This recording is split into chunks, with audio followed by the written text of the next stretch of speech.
Shalom saudaraku, demikian safari pekabaran Injil yang saya sudah mulai tanggal 24 April hingga kini.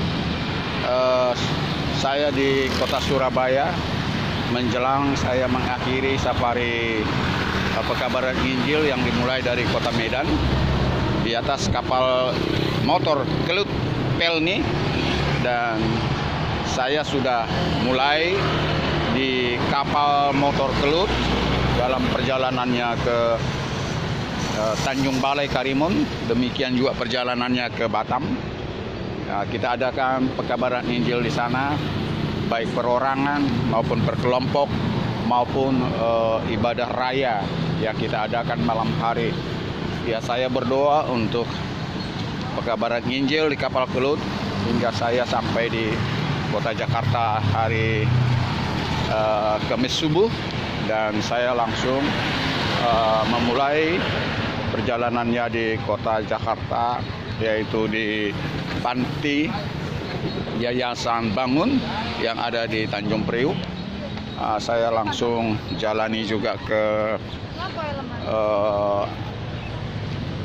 Serang, ya, Banten, kota Serang dan Banten, di mana di sana saya mencari makam pahlawan yang tanpa nama, ya, makam pahlawan yang tanpa nama yang diduga itu adalah tentara Margana Pitupulu.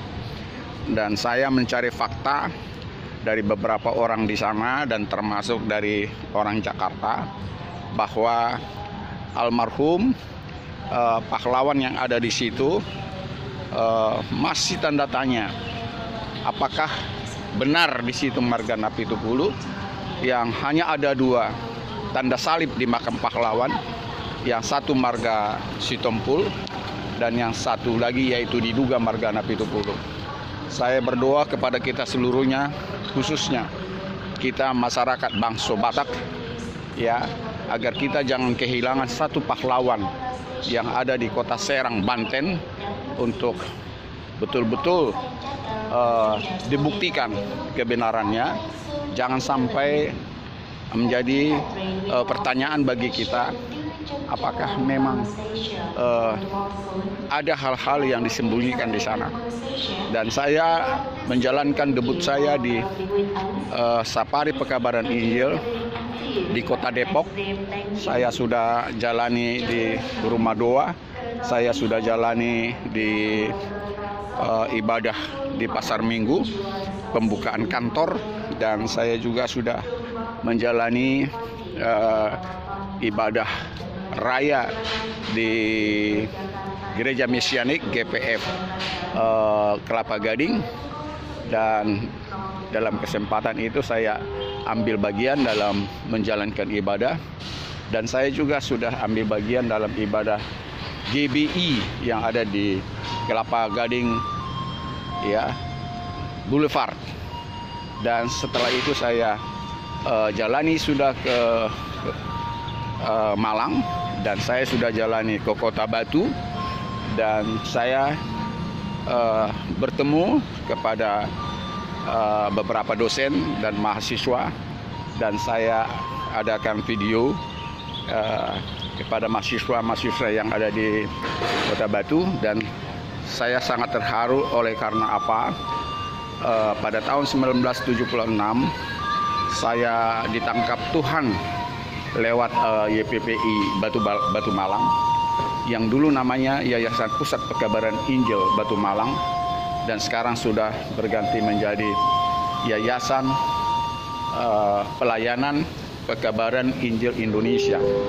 Dan inilah kesan saya sebelum saya memulai pekabaran Injil di kota Jakarta kembali, setelah nanti saya pulang dari kota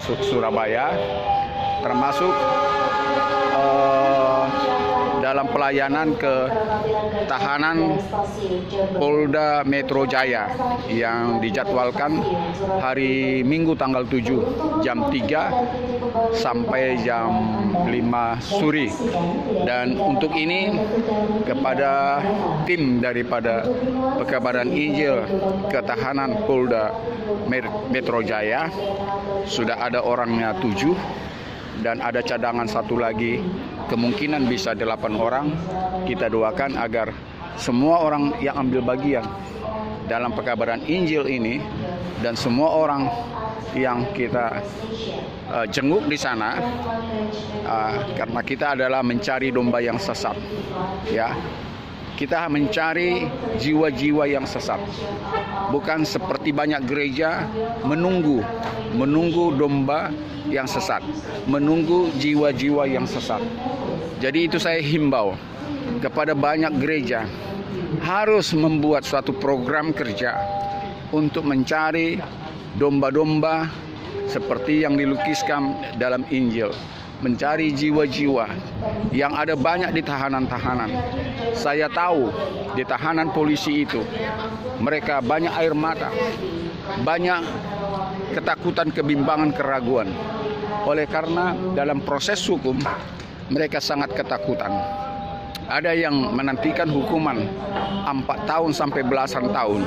Bahkan ada juga menanti hukuman seumur hidup, bahkan hukuman mati. Karena itu saudara-saudaraku, sesama orang-orang yang sudah ditabiskan menjadi hamba-hamba Tuhan lewat gereja-gereja apapun, buat satu program untuk mengunjungi para tahanan-tahanan, para orang-orang di penjara. Karena apa? Yeshua HaMashiach, Yesus Kristus juga pernah berpesan di dalam Matius 25 ayat 31 sampai 46. Di sana kita melakukan kunjungan ke penjara, membesuk orang sakit, membesuk orang-orang, mendatangi orang-orang para gelandangan, orang miskin. Itu sudah kita melakukan itu kepada Tuhan. Satu manusia kita kunjungi, kita sudah melakukan itu kepada Tuhan. Karena itu himbauan saya kepada kita semua, hamba-hamba Tuhan, entah saudara sebagai pastor, entah saudara sebagai pendeta, entah saudara sebagai apapun istilah yang melekat padamu, kawan. Mari kita sama-sama berdiri di atas, ya, penderitaan Yesus. Artinya kita harus sama menderita dalam pelayanan sesama manusia agar kita nantinya dilayani oleh Tuhan. Apalah artinya kalau kita hanya menunggu jiwa-jiwa dalam penyembalaan. Namun kita harus mencari jiwa-jiwa yang sesat. Kita harus mengunjungi kolong jembatan. Kita harus mengunjungi para gelandangan dimanapun mereka berada. Karena itu saudaraku, mari jangan hanya kita menunggu jiwa-jiwa dalam pelayanan kita, baik masing-masing secara pribadi maupun secara kelembagaan. Inilah saya yang ditangkap oleh Tuhan pada tahun 1976 di Kota Medan melalui YPPII, Yayasan Pusat Pekabaran Injil Indonesia, yang sekarang bernama YPPII, Yayasan Pelayanan Pekabaran Injil Indonesia. Saya berpesan kepada seluruh mahasiswa-mahasiswa yang ada di YPPII Batu Malang, tunaikan tugas pelayananmu, tunaikan dan laksanakan tugas panggilan kepadamu, agar Tuhan memberi engkau nantinya kekuatan, memberikan engkau anugerah, memberikan engkau kuasa untuk menangkap jiwa-jiwa untuk kerajaan Tuhan, menjadikan mutiara-mutiara dan emas-emas permata di dalam bait Tuhan. Saya berharap semua orang diyakinkan orang-orang berdosa adalah kesukaan Tuhan, karena Tuhan mencari orang-orang berdosa. Bukan berarti kita senang Tuhan berdosa, tetapi orang berdosa sangat dirindukan kembali kepada jalan yang benar, kepada panggilan Tuhan untuk kita seperti Dia. Untuk kita seperti Dia dalam arti kita harus menderita seperti Dia. Bukan hanya sekedar kita beragama Kristen, bukan hanya sekedar kita mengikuti ibadah rutinitas di gereja kita masing-masing. Namun saudaraku, mari kita sesali diri kita dan kita memulai hidup baru, dilahirkan kembali oleh Roh Kudus, sehingga kita bukan hanya di warga negara dunia ini lagi, sekalipun tubuh kita ada di dunia, namun kewarganegaraan kita adalah kewargaan surgawi. Dan yakinkanlah perkataan daripada Dia, Sang Pencipta, Elohim, El Sebaut, yang Maha Pencipta. Dia mengatakan kepadamu, Dia mengatakan kepadaku, engkaulah bangsa yang terpilih, imamat yang rajani, bangsa yang kudus, umat kepunyaan Allah. Jadi jadikan panggilan itu, jadikan istilah itu kepadamu, kepada saudara-saudaramu, kepada orang yang paling dekat kepadamu, sehingga kerajaan sorga semakin dekat, kedatangan Dia semakin dekat. Karena Injil tanpa diberitahukan ke pelosok dunia ini, Dia tidak akan pernah datang kedua kalinya. Dalam artian Injil harus diberitakan ke seluruh pelosok dunia, ke seluruh belahan dunia manapun. Yang kedua, dan bangsa Israel segera akan pulang ke Yerusalem, kota Sion yang megah, kota Tuhan, di mana di sana datang pengajaran, di mana datang keselamatan, di sana datang kekuatan penghiburan dan pengharapan. Dan kalau jumlah Israel kembali kepada Yerusalem, barulah dia datang dalam jumlah yang tentu sesuai dengan kehendaknya. Dan yang ketiga, saudara dan saya di seluruh dunia haruslah mencapai mati di dalam Tuhan menurut jumlah yang ditentukannya. Karena itu sudah dipastikan, orang yang mati di dalam Tuhan belum mencukupi sesuai dengan kehendaknya. Daftarkan dirimu, sobatku, daftarkan dirimu, ibu bapak, saudara-saudaraku, biar saudara mati di dalam Tuhan. Dan karena itu, setelah saudara mendaftarkan, saudara akan mati di dalam Tuhan. Maka kerinduanmu disanggupkan oleh Tuhan. Maka saudara dan saya akan mempercepat, Dia akan datang kedua kalinya. Apakah saudara tidak rindu pada saat kedatangannya kedua kalinya? Saudara masih di dunia ini, saudara masih melihat bagaimana dunia ini akhir kedatangan Dia. Dan kalau saya dari dulu meminta, Tuhan, datanglah Engkau pada saat saya masih hidup di dunia ini, agar secara badani aku melihat Engkau turun dari awan-awan bersama malaikat di sorga, dan bersama aku yang Engkau angkat, bersama orang-orang yang mati di dalam Tuhan Engkau angkat, dan kami melihat yang hidup di dalam Tuhan pastilah bersorak-sorak dengan malaikat di sorga. Jadi sekali lagi saudaraku, kedatangan Tuhan Yesus kedua kalinya nanti, tidaklah semua dunia ini mati, tidaklah semua manusia ini mati. Ada manusia yang hidup di dalam Tuhan, ada manusia yang hidup di luar Tuhan.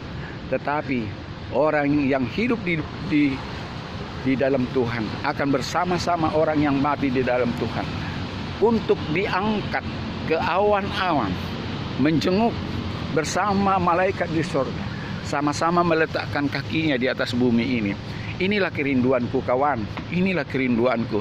Sampai sekarang ini saya melakukan misi pekabaran Injil ke seluruh pelosok dunia yang diutusnya berulang kali. Karena itu doakan, besok hari Minggu tanggal 7 pelayanan ini akan kami lakukan di tahanan Polda Metro Jaya, tahanan kriminal umum, di mana jiwa-jiwa nantinya akan diselamatkan. Terima kasih, kiranya video ini, kiranya pemberitaan saya ini mendapat tempat di hati saudara-saudaraku, dan dukunglah dalam berbagai cara untuk bagaimana pekabaran Injil ini sampai ke pelosok dunia. Entah cara bagaimana saudara, jangan hanya untuk menerima daripadanya, tetapi kembalikan kepadanya melalui bantuan-bantuan pelayanan pekabaran Injil di berbagai organisasi baik pribadi maupun kelompok. Salam dari saya di kota Jakarta yang panas ini, dan kiranya saudara tetap dihangatkan oleh firman Tuhan yang begitu mesra, yang begitu menguatkanmu dari sejak engkau hidup sampai ajalmu tiba. Terima kasih, salam sejahtera.